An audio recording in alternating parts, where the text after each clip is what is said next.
Hello, everyone. My name is Ketsi Paul Wilkerson. I'm part of the Skoll Foundation team. I'm really excited today to welcome you to the Skoll World Forum session, Community-Based Solutions for Livelihoods and Conservation. Before we begin, I'd like to share a few quick items. First, the session is being recorded and will be released publicly after the event. Second, feel free to use the chat to engage with each other and to ask questions of the speakers. The session is scheduled to end in 60 minutes. After the session, please complete the survey in the poll tab in the Hop-in video screen. And on social media, we are using the hashtag SkollWF and would love for you to do the same. We're really thrilled today to be able to include the session in this year's virtual Skoll World Forum and really want to extend a special thank you to the WWF for proposing and designing it. And with that, I'd like to ask you to introduce yourself in the chat with your name, your organization, and we'll get started with a short video. Thank you.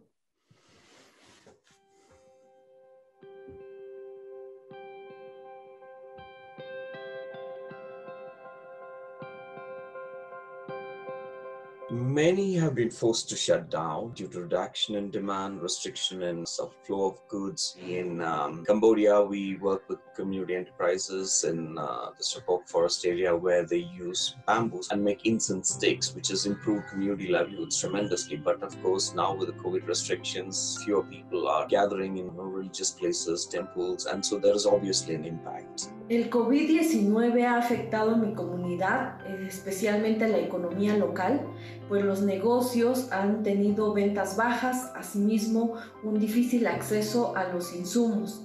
Esto ha generado que incluso ciertos negocios hayan tenido que cerrar. The other limitation were the difficulties on the tourism. There was not enough customers for us. Half of the products we produce here, the chocolate, were bought by tourists.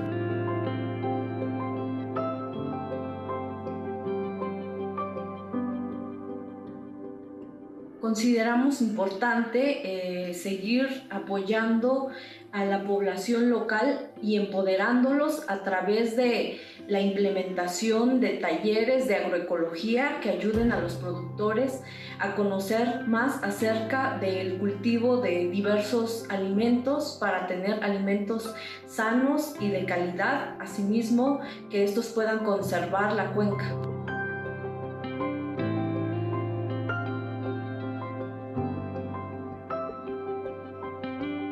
We have been changing our way to make a business. We start educating people a lot because we do really need to make people understand that it's a big change, that we are a society. And when you buy from the right people, you are going to affect the whole chain. So that has been really a good positive experience, and I think this is part of our own responsibility as human beings. Nuestro negocio también se ha visto afectado con la disminución de ventas, ya que los clientes, por la escasez de trabajo, consideramos que se les ha sido difícil poder acceder a nuestros productos. Por eso consideramos importante diversificar los productos que ofrecemos, asimismo para que estos puedan ser accesibles a las y los campesinos.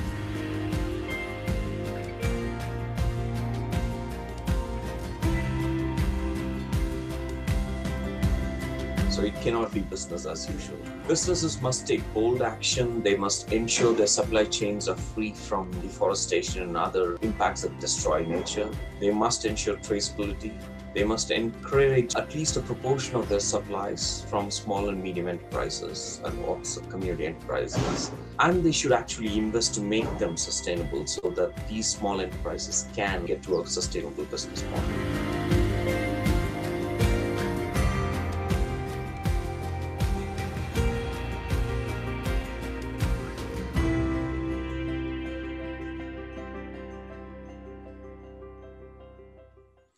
Fantastic.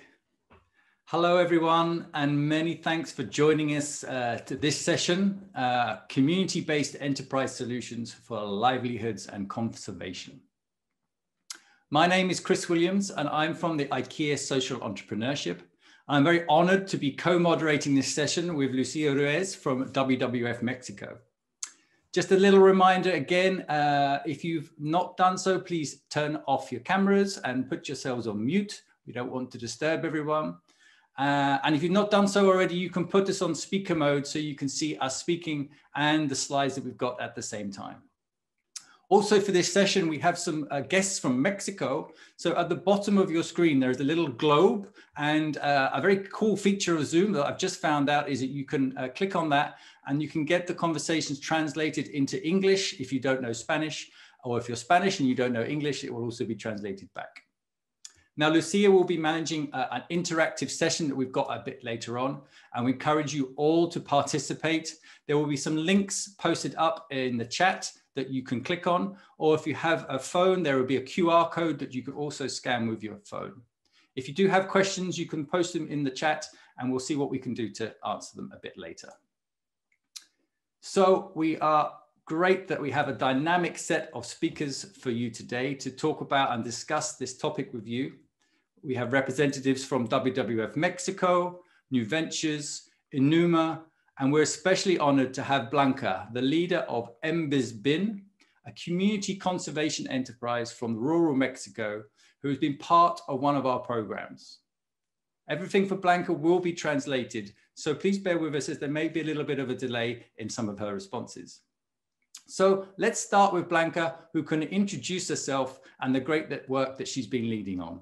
Over to you, Blanca.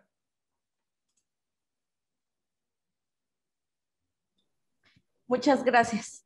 Mi nombre es Blanca Sánchez, soy una mujer indígena zapoteca de la comunidad de San Miguel Suchixtepec, Oaxaca, México.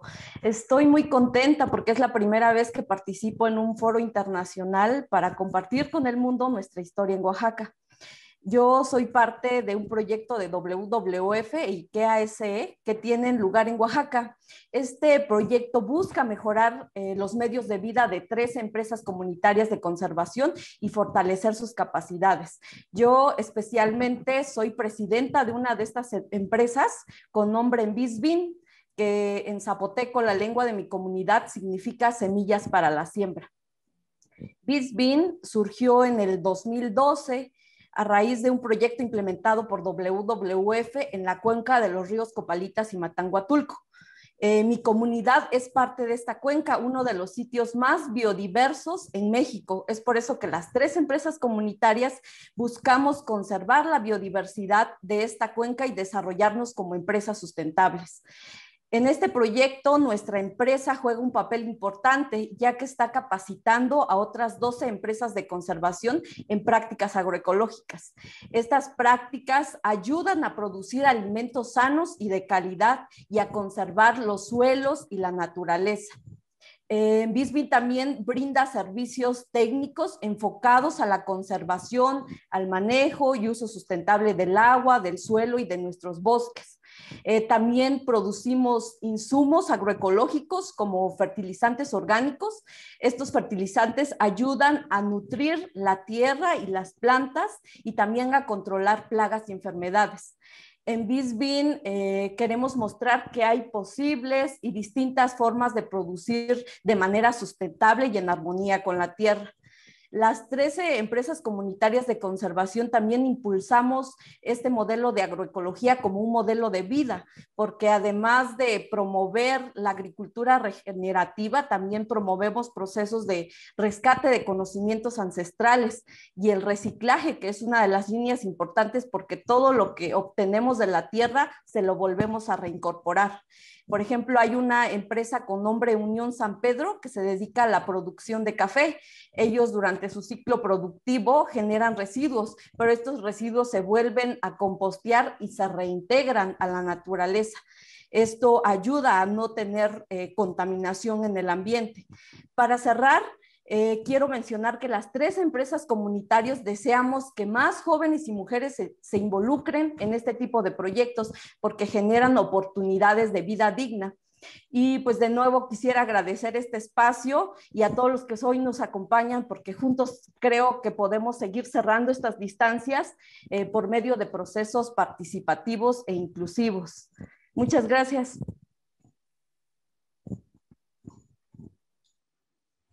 Muchas gracias, Blanca.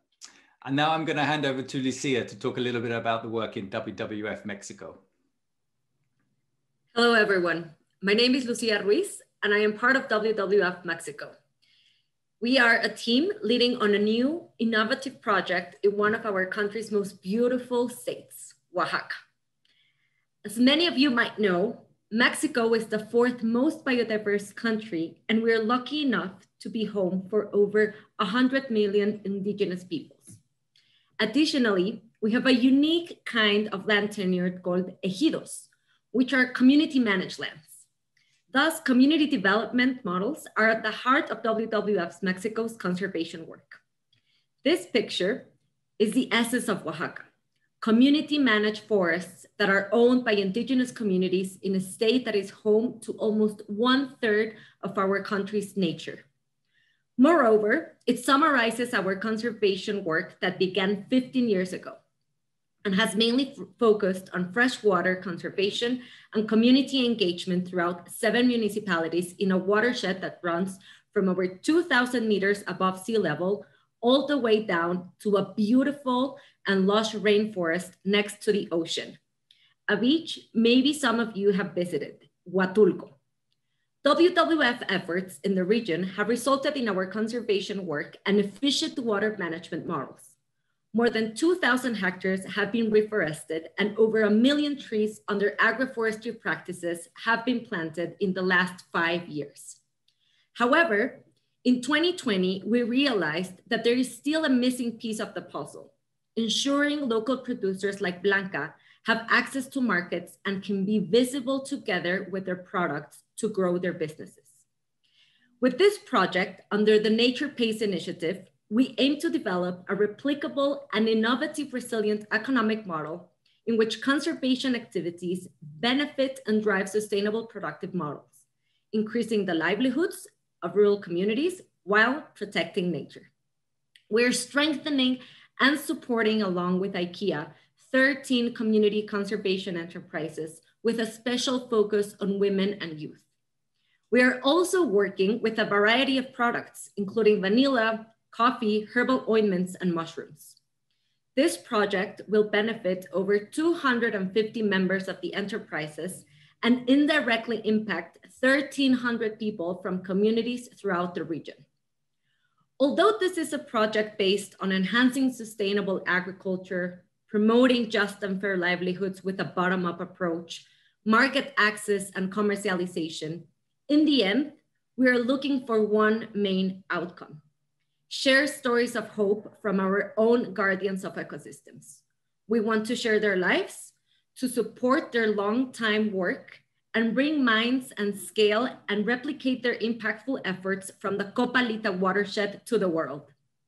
Achieving sustainable development, addressing the climate change emergency, and halting biodiversity loss will only be possible through empathy, working hand in hand with communities, their women, and their youth. After this crisis is over, we cannot go back to business as usual. Innovation and teamwork are at the core of success, and working side to side with Blanca and our Copalita colleagues is the best first step to build back better. Thank you, Chris. Back to you. Thank you, Lucia. Super inspirational. So I'm going to talk a little bit about IKEA and what we're doing in the region. So IKEA is a purpose-driven organization, and it's built on its vision and its values. At IKEA, we want to create a better everyday life for as many people as possible, and that includes the millions who are vulnerable and marginalized. And by working and supporting social entrepreneurs is one way of making this a reality. Now, we know that there are major challenges in the world today: a lack of income opportunities, exclusion, climate change, inequality are just a few, and not to mention the impacts of COVID. But we believe businesses large and small have a role to play in tackling some of these issues. With social entrepreneurs, we can enable a more equal and inclusive society where everybody has the capabilities and the opportunities to provide for themselves and their families. And we can close the distance between those that have and those that have not. Our partnerships in Mexico support a diverse group of social entrepreneurs, but they all have the same social mission at their core. They're all creating livelihoods, tackling social and environmental challenges, and to support the people who need it the most. So as Lucia has mentioned, our partnerships with WWF support these 13 community conservation enterprises, including the one that Blanca runs in Oaxaca, the rural part of Mexico. This is an innovative partnership that integrates conservation, sustainable agriculture, and livelihood creation. And it combines the experts from WWF in nature conservation and sustainable farming with IKEA's business and commercial knowledge. With WWF, the enterprises get to understand how to diversify their crops and increase the income opportunities for the local communities. And it focuses on productive practices that are in harmony with nature. And from us at IKEA, they get access to tailored advice around commercialization, product design, market access, and business case development. And with New Ventures, we have come together in a 2-year partnership that strengthens the work of 20 social entrepreneurs in and around Mexico City. This program was co-created with IKEA Mexico, who happened to actually open its first ever doors of an IKEA store just last week in the city. The program will combine the skills and knowledge from the local IKEA co-workers with the experts from New Ventures. The participating social entrepreneurs will get to understand how to scale their work and have a bigger impact on the communities they're serving. And the social entrepreneurs' work will focus on creating those livelihoods and those job opportunities and giving access to affordable goods and services to some of Mexico City's most vulnerable and marginalized communities. It would also look to support the social enterprises that look to solve some of Mexico City's largest environmental challenges, like wastewater and access to renewable energy. These tailor-made programs are some of the first for IKEA, and we believe are breaking new ground. By combining the skills and knowledge of our partners, alongside the network and business acumen of IKEA, we believe that whole regions can start to regenerate themselves. Underserved populations can get access to affordable basic goods and services, and long-term livelihoods can be improved, and the number of people living in poverty can be reduced. So now I'm going to hand over to Daniel, who's going to talk a little bit about Enuma. Daniel. Thank you, Chris, and hi to everyone. It's really great to be part of this amazing forum. As Chris said, my name is Daniel Erlich, and I'm the managing partner at Enuma, a strategic impact consultancy firm based in Mexico City. I would like to introduce really in the picture the Salinas family. Don Claudio, the person in the center of the picture, started reforestation activities many years ago.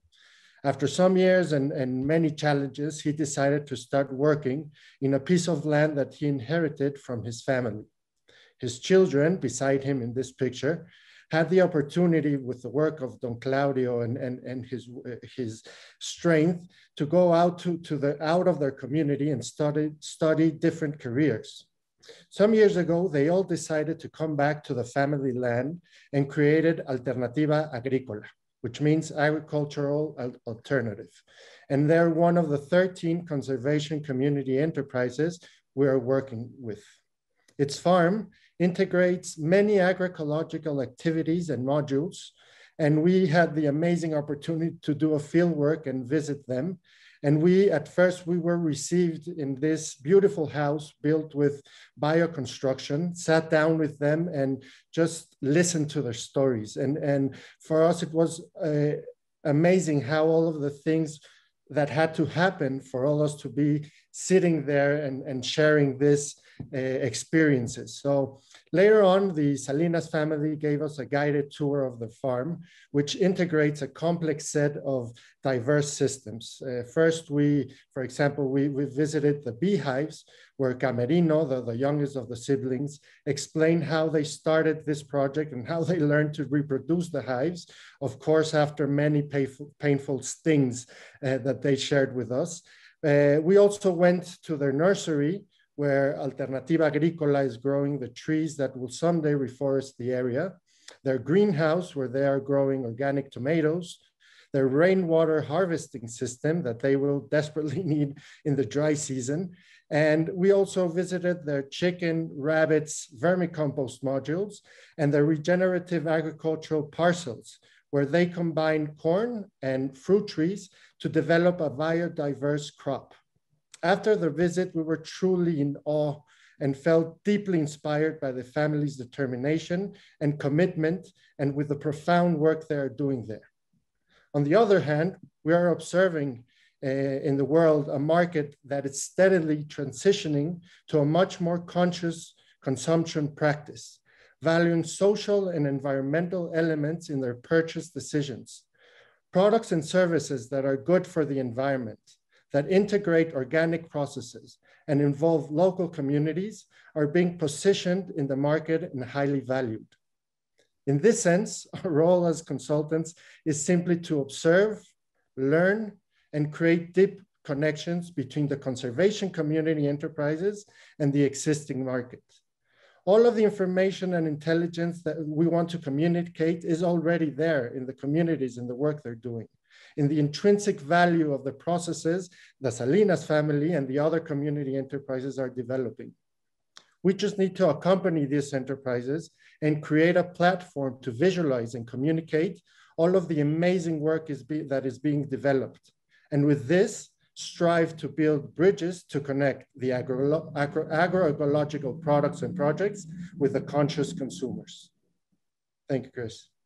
Super, thank you, Daniel. And last but by no means least, handing over to Armando from New Ventures.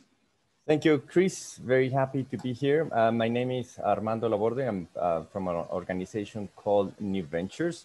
We've been working for the last 16 years in Latin America, supporting businesses with social and environmental impact. And we really believe businesses are a key actor and play a key role for improving livelihoods and the conservation of key areas. And we want to highlight this with 2 projects that we're working on. The first one is the Mexico Acceleration Program that we do hand in hand with IKEA, as Chris was mentioning.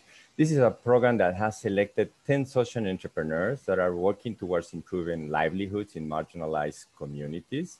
And the program provides support in 2 fronts. I mean, one is mentorship from the experts of New Ventures and the co-workers of IKEA. And the second one is we're working also towards enhancing the possibilities for entrepreneurs to become suppliers of large corporations like IKEA and hopefully other ones. And I want to highlight the work of Tequiti, this is an organization led by Sofia Cruz in Guadalajara, Mexico. She works with artisans. I mean, she takes their skills, the handicraft capacity that they have, and works on the design to try to sell this new product to different markets, non-traditional markets. Tequiti has benefited from the program through the mentorship program. She has organized her organization better. She's hopefully she will be able to grow and therefore enhance their impact. But also, very interestingly, she's at this moment being considered and being evaluated to become one of IKEA's global supplier. If this happens, just imagine how much growth and potential her products could be anywhere in the world, and the potential for growth and impact that the Tequiti could have would be just enormous. I wanted to use this example to really highlight the key role of businesses and the businesses like Tequiti that are community-based, finding solutions for the community to improve livelihoods and conservation, but also the key role that can play large corporations like IKEA when they decide to focus their impact also in their value chain and open the doors to these kinds of new impactful suppliers. The other program that I want to highlight is the development of a program that we do hand in hand with the support of GIC and WWF. And it's about the development of a financial mechanism for smallholder farmers that practice and incorporate conservation practices in the business. So the whole idea is how do we preserve environment, but at the same time improve livelihoods? We believe this goes hand in hand, and therefore we have to find new solutions for conservation and improving livelihoods. The project's about studying 3 very important commercial crops, coffee, agave for the production of mezcal, and palm oil. And the whole idea is, let's look for businesses that already are working in these three value chains, in these three crops, and are implementing already conservation practices that of course have a viable business and that are sourcing from smallholder farmers. And the whole idea is, what do these businesses that are already good examples of business and conservation, what do they need in terms of financial needs? I mean, how can we support them for the growth, and how can we at the same time incentivize and continue to support their conservation practices? This project is still in phase 1, this is still in design, and hopefully in phase 2 at the end of the year, we'll be able to start the first pilot. This is the other example I wanted to highlight on how the key role of businesses, in this case with these champions, these businesses that we have already identified, can play a key role for improving livelihoods and enhancing conservation. And also the key role when we align strategies with development agencies as GIC and conservation agencies as WWF, in really seeing businesses as a key role for improving livelihoods and conservation. Thank you. Thank you, Armando. And thank you again, Blanca, Lucia, Daniel. Super interesting, super inspirational to be working with you guys. But now it's time for the audience. It's time for you. We've spoken enough. I'm going to hand it over to Lucia, who's going to lead on our fantastic interactive session that we've got planned. Again, thank you so much to all the panelists. This was very enlightening and interesting intervention on how SMEs and local producers can be strengthened through innovative technologies and participatory approaches. Now it's your turn. Back to the audience. As many of you know, and as the panelists have presented today, scaling community-led projects is no easy task. There are a lot of key questions that need to be answered to successfully scale and strengthen these projects. That's why we want you to help us answer 3 questions to help us continue the discussion and enrich the process we are following in Mexico amongst partners. This will be a short interactive session. To do this, we're using an interactive software called Pigeonhole. You, the audience, can enter Pigeonhole by either scanning a QR code that will be found on the left-hand side of your screen with your phone's camera, or by clicking the link we will be putting on the chat. You'll be able to see the first question and a space to type in your answer. When you're done, your text will appear on the screen, and you will also be able to see the answer of others. Remember staying short, no more than 200 characters, and also be aware that you can vote for others' answers if you like by pressing the arrows on the sides. This is very, very friendly, so don't worry about it. So please go ahead with, we'll go ahead with the next slide. And as I told you, you can either scan the QR code on your left-hand side with your phone's camera, or click the link that Renan, who is behind scenes, but who is our masters on communication, has posted on the chat. So the question we want you to help us with is, what actually makes an entrepreneurial approach innovative? So please go ahead, scan the QR code, visit the link, take your time.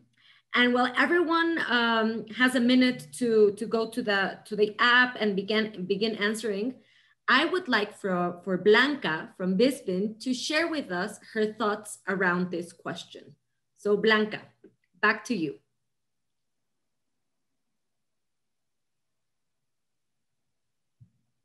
Gracias, Lucía. Bueno, respondiendo a la pregunta que mencionas, creo que considero importante que un proyecto es innovador cuando responde a las necesidades de las comunidades o los emprendedores, porque justo de nosotros mismos pueden nacer estas soluciones inesperadas. Creo que esto permite que los proyectos sean más aterrizados a la realidad y al contexto de los emprendimientos sociales, manteniendo así la esencia y los conocimientos de las personas que lo conforman. Por ejemplo, como en este proyecto en el que en Bisbin mi empresa participa. El involucramiento participativo de las comunidades creo que forma parte integral de este proyecto, lo cual nos ha permitido incorporar conocimientos ancestrales de la comunidad, conocimientos ligados a nuestra cosmovisión en la que las personas y la naturaleza pues somos uno mismo. De esta forma, el desarrollo de nuestra empresa social, así como el de las otras 12 empresas, responde a nuestras necesidades e ideales locales. Este enfoque nos permite trabajar hacia objetivos más holísticos y vinculados a las personas mismas. Muchas gracias, Blanca. That's an excellent answer. And I think that what you highlight on the necessities of producers, understanding the context, maintaining the essence of who you are throughout the process is very, very important and is one of the key pillars to advance our work.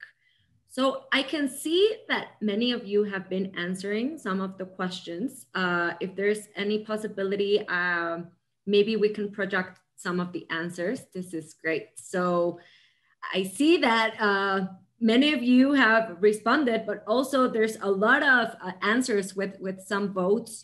New ways to solve old problems, of course. It should come from the priorities and dreams of local communities. Thank you, Ryan, for that answer. Intersectorial, of course, it has some aspect of system change, shifting resources. I think that's brilliant. When it bridges unlikely partners, authentic local community inclusion, having the approach originate in communities. That's Selena, thank you so much for that answer. And I think there's a consensus on the answers. Daniel, I would like to ask you, what are your thoughts around these questions? Maybe help me analyze a little bit.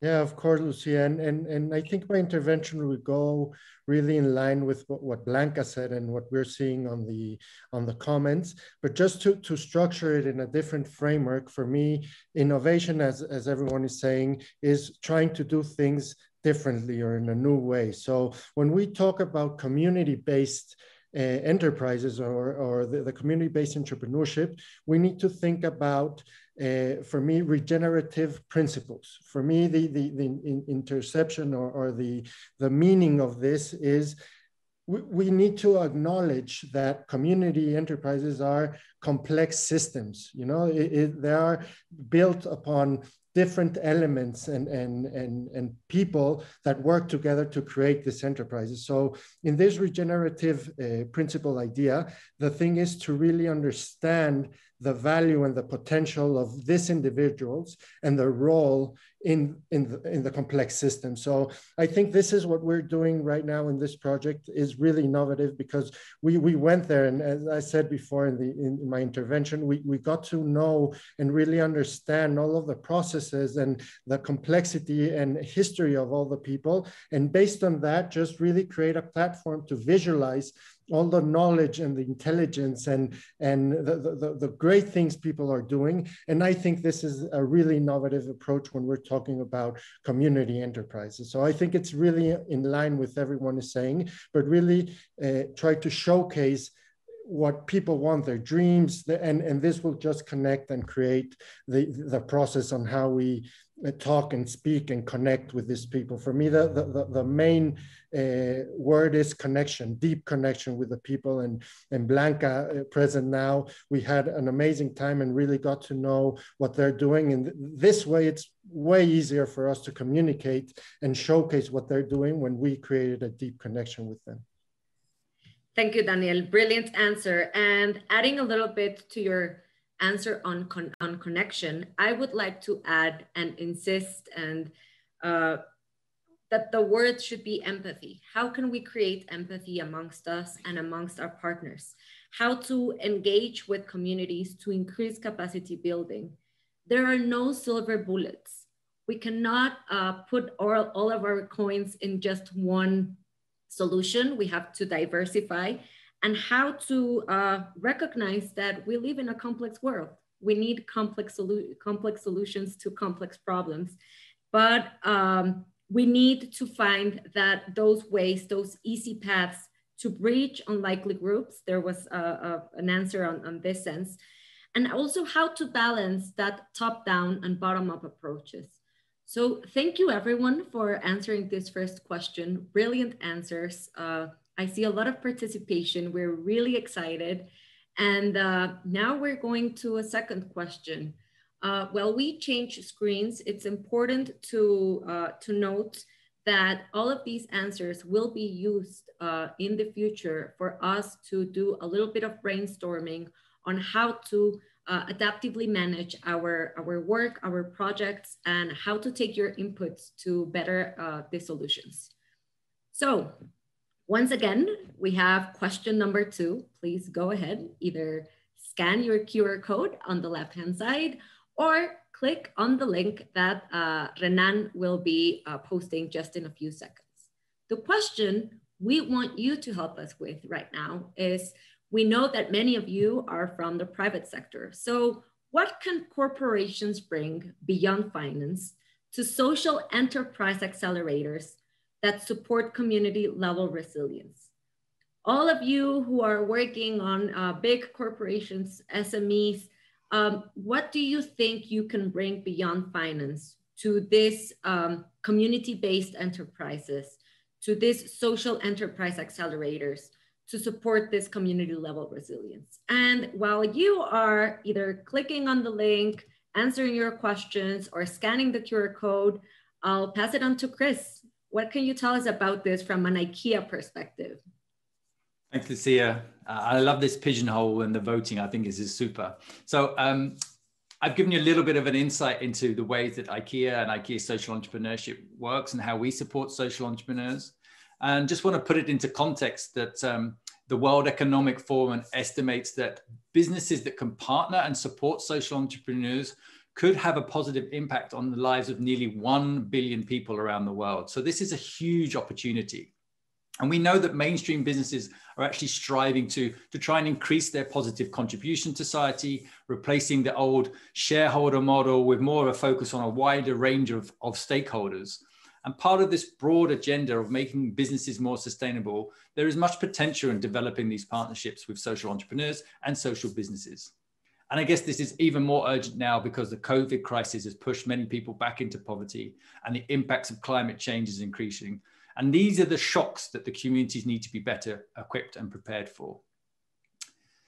So sharing of business and knowledge and skills is one thing that we've talked about, and we do at IKEA Social Entrepreneurship, and tapping into networks and obtaining our business knowledge, sharing expertise and understanding and sharing our insights are just some of the topics that we know social entrepreneurs often seek support with. You can also share your unique competencies within your corporation that add value to the social entrepreneurs. And your co-workers, your colleagues can support with co-creation with social entrepreneurs using their business knowledge that complement the social impact skills of the entrepreneurs themselves. But one thing we believe is the mutual exchange should be the exchange must be a mutual thing, that it's competencies and inspiration. And IKEA, we ensure that we are using our co-workers, but also getting inspiration from the entrepreneurs about how we become a more sustainable and circular business. The other thing that we look at is integrating social businesses into your product offer. Now, this might be the most obvious, but it's not necessarily the most easiest to achieve. And our experience shows that getting affordable social impact products and services to customers requires collaboration across the value chain and across the business. But when thinking about social businesses, it is important to start from a business need. What are the gaps that a social business partner can fill for you? And last, just wanted to say, start small and think big. It's said a lot these days, but working with businesses doesn't have to be large scale. There are many local services and opportunities with working with local social enterprises that are out there. And IKEA, we look for those opportunities within like recycle, repair, refurbishing, customization, and services that also contribute to circularity. And the idea is to develop these collaborations that address the local social and environmental challenges. And by doing this, we can accelerate and empower the vulnerable people to move from a cycle of dependency to independency. So that's a little bit from IKEA. And now I'm curious to see what other people are saying. Excellent. Thank you so much, Chris. I really liked what you mentioned about sharing business knowledge, but also having this mutual exchange and thrive for inspiration. I think that that's our everyday job, how to inspire ourselves and others to achieve common goals. So there were a bunch of different and super interesting answers. Thank you everyone that has been participating. Don't stop, keep on clicking. If you like others' answers, just vote on one of the arrows on your left-hand side. So just summarizing a little bit, mentoring, honesty and transparency, a seat at decision-making processes. That's interesting. Connections, giving them the power. I can see that there's a lot of emphasis on connections and development and how to enhance those relationships. At the end, we're humans, we're people, we're animals, we're social animals. So we really want to create a connection. And I think that's one of the biggest outcomes of this great conversation. Armando, is there anything you would like to add on this, this question specifically? The answers are really, really interesting. And I think there's a sense for all the people that are responding that the role of corporations just providing a grant is way beyond past. I mean, it's the expectations is much more different. Mentorship, experience, technical assistance. As you, Lucia, I was surprised with these seats at the decision-making table. I mean, that's a totally new approach. Most importantly, it's been repeated a lot. Sourcing opportunity, I mean, being a supplier opportunity and therefore enhancing market opportunities. So it's basically seen as a new partner for a partner in a very integrated way to support the communities and all the different stakeholders. It's a very complete and full approach, way beyond resources, technical assistance, mentorship, market opportunities, and decision-making capacity. It's and I think there's in many different words, but there's a total agreement in all the responses, basically. Thank you, Armando. Yes, bright answers. I just want to point out something that Joanne Sonnenschein brought out on the chat, and I really like this answer. Finding mutual return of investment and comparative advantage. And when we talk about return of investment, not only the financial one, but also the social and environmental one. There have been many conversations throughout the Skoll Forum about impact and social and environmental impact. So we should continue on that direction. And I see that Ryan's answer was the most voted on honesty and transparency in partnerships and funding, especially since corporations may be part of existing and historical oppression. So some food for thought after this session. Thank you everyone who participated. I insist all of your answers will be used for us on how are we thinking our approach to many of these projects that we're developing in Mexico and in other regions throughout Latin America. So while we change again the screen to go back to the third and last question, just to make a quick stop on Taylor Nichols' answer on the community members are experts, context and content experts, and corporations can help them to better skill them with on how to approach the corporation. So I think this is a great answer as well. Thank you, Taylor. And please don't stop those conversations on the chat. Last but not least, third question. How do we put out our competitive egos aside to support those most impacted by COVID? I think this is a question that many of us have been reflecting about in the last year now, or a year and a little bit more. And we believe that this is very interesting to understand how can we better participate? How can we better collaborate? So please go ahead, don't be shy. Scan your QR code or click on the link, go ahead, go to Pigeonhole And I would like to give the word again to our guest of honor, Blanca, because she has been directly impacted by COVID. What can you say about this, Blanca? What can you share with us? Gracias, Lucía.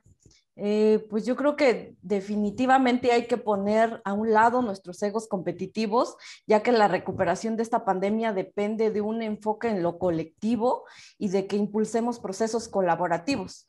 Una manera, creo que, de hacer esto posible es a través de un concepto indígena vigente en nuestras comunidades llamado tequio. El tequio es un proceso comunitario a través del que hacemos trabajo social por el bien de la comunidad. No implica específicamente la recompensa económica ni algún tipo de pago por este servicio que hagas, pero reditúa en un beneficio colectivo. El trabajo que hace una persona en el tequio beneficia a toda la comunidad y fortalece a todos. Por ejemplo, la conservación de nuestra cuenca y la limpieza de nuestros manantiales contribuye a que todos tengamos agua limpia. Por eso asumimos estos trabajos como tequio. No esperamos obtener siempre dinero por limpiar una cuenca. Esperamos tener agua limpia para nosotros y otras personas que dependen del agua. Este pensamiento colectivo creo que nos hace ser más resilientes para enfrentar estas emergencias o amenazas como la pandemia que ahorita estamos viviendo. Creo que hay que pensar en procesos como el tequio y darnos cuenta que si nos apoyamos entre todos, creo que saldremos más rápido de esta crisis. Brilliant answer, Blanca. Thank you so much for sharing this this topic about tequio, this community work that we have that we have in Mexico, not only in Oaxaca, but throughout our country. And community work, collaborative partnerships is what many of us are working on and that we should be pushing ahead. I also can see that many of you participated. Thank you so much for, again, being so active. I see that there's still people voting. There's still people that are answering, and I'll read some of them out loud. So humility, empathy, listening, providing funding to grassroots, locally led organizations. That's fundamental, of course. Recognizing that local wisdom of needs and most appropriate response is most effective. Let go of quick fixes and focus on long-term solutions. That's interesting. We were having a conversation 2 or 3 weeks ago with USAID, and we were actually focusing our conversation on the importance of focusing on the process, not necessarily on the result, but what you can learn from the process. And Daniel, I'm pretty sure that you have a lot of comments on this. Can you share anything? No, it's funny because, of course, COVID, I think it was, of course, something that affected everyone, the whole world, but it just visualized or put into perspective everything that we've been dragging on the previous years. So I would think, and I would say, independently of COVID, we should transform our competitive egos to collaborative humility or collaborative empathy, as we said. You know, I think this just showed that we need to transition into different things, you know. So again, in line with what sorry about that, with what Blanca and everyone is saying, it's just about talking about collaboration. And I think this is the new future, you know. The future is now talking about collaboration and not competition, you know. And so for me, this and the project that we've been working with is the reflection of that and the work, and really a big shout out for WWF and IKEA on really understanding the power of collaboration in this really complex networks and systems. I think that's how we really can advance with COVID or with anything that we've been seeing in the last years. If we again transform the competitive ego to a collaborative empathy, I think everything, if we base our actions and our projects on that, we will get better results. Gracias, Daniel. Thank you. And I would take from your answer and the others, three main topics: transformation. We have the opportunity to transform how we are approaching problems, how we are approaching the challenges that we are facing, mainly related to sustainable development, to the climate change emergency, to the biodiversity big loss that we are facing nowadays. Collaboration, not competition, as Barbara answered on the chat.